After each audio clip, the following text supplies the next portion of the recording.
बरं, तुला मी आता शेवटचा प्रश्न करतो. मध्यंतरी तुझ्या मिसेसचा एक व्हिडिओ हो. तो बहुत म्हणजे बराच व्हायरल झाला. आयुर्वेदिक डॉक्टर. आयुर्वेदिक डॉक्टर काय प्रकरण आहे? काय झालं की तिला थोडासा त्रास होत होता, म्हणजे म्हणतात ना इनर प्रॉब्लेम, काय काय हिमोग्लोबिन काय काय गोष्टी कमी हां, होतात. ते बेस्ट स्त्रियांचे.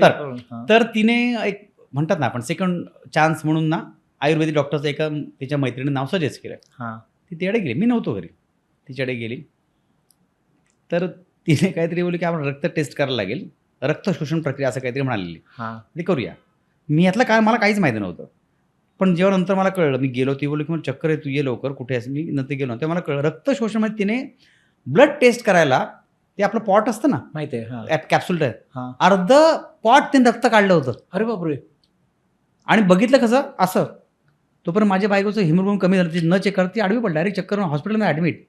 जर अशा पद्धतीचे डिग्री असलेलं, जर तिने व्हिडिओ काय केला की आपण डॉक्टरकडे जातो, बेस्ट डॉक्टर असतात पण ते 50% असतात, 50% अशा डिग्रीवर लोक असतात. जाताना तुम्ही नीट विचार करून प्रत्येकाकडे जा. हे मी डॉक्टर पेशाला बोलत नाहीये. नाही. हां, पण स्वतः अनुभव घेतला ना. हां, तर अशा डॉक्टरकडे जाताना नक्कीच तुम्ही एक विचार केला पाहिजे. जो आम्ही तो व्हिडिओ तिने काय टाकला की तुम्ही चुकीच्या पद्धतीने जाऊ नका. जर ती असं बघून करत असेल, म्हणजे जवळजवळ आपण म्हणतात ना, ब्रह्मदेव म्हणतात ना, अरे वा, आज तुझ्या भविष्यामध्ये हे असं रक्तशोषण करतात, मला कमाल वाटली या गोष्टीची. तो लोकांना सजग व्हावं, जागरूकता यावी, त्याने व्हिडिओ टाकलेला. पण ह्या ताणतणावातून कलाकार जात असतो. हां, बरोबर आहे ना. पण हे बरोबर. लोकांना नाही ते लक्षात येत. लोकांना लक्षातून काय करू शकत नाही ना, कारण लोक आपले ताणतणाव बघायला आले नसतात. मी पैसे मान्य आहे मला. हां, पण काही लोक असे असतात, म्हणजे बरेचसे आता बरेचसे आपण फॉलोअर्स म्हणण्यापेक्षा आमची फॅमिली, मी त्यांना फॉलोअर्स म्हणत नाही. हां, माझे जे फॉलोअर्स आहेत ना, त्यांना फॅमिली म्हणतो, हां, कारण ते आपलं प्रेम करतात. हां, फॉलो कोण करतात? ज्यांना बघून लोक पाठी जातात.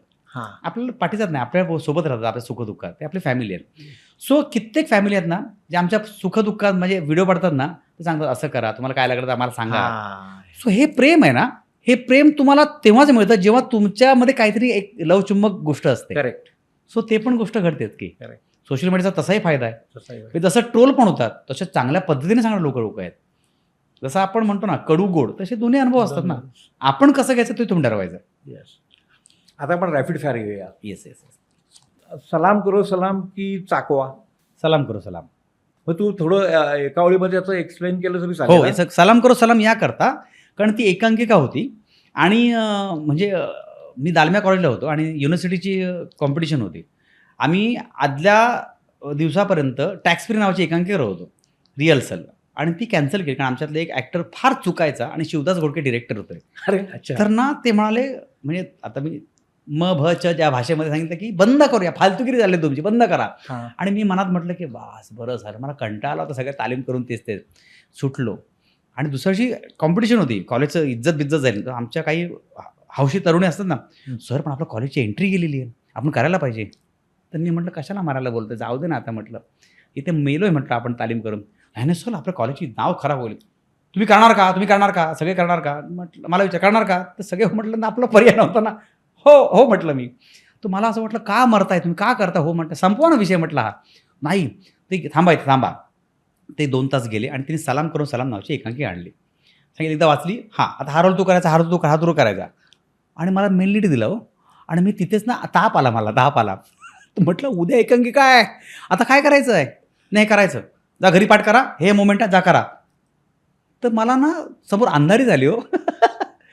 आणि त्यावेळेला ताप बी भरलेला मला, पण त्या तापात सुद्धा मी ते एकांकिकावरून मी प्राईज मारलं होतं. हो, म्हणून ती माझ्यासाठी भारी एकांकिका आहे. मराठी मनोरंजन सृष्टीमधील मालिका, चित्रपट, नाटक तसेच कलाकारांबद्दलच्या नवीन अपडेट्स जाणून घेण्यासाठी नक्की सबस्क्राईब करा इट्स मज्जा मराठी या आपल्या नवीन यूट्यूब चॅनलला.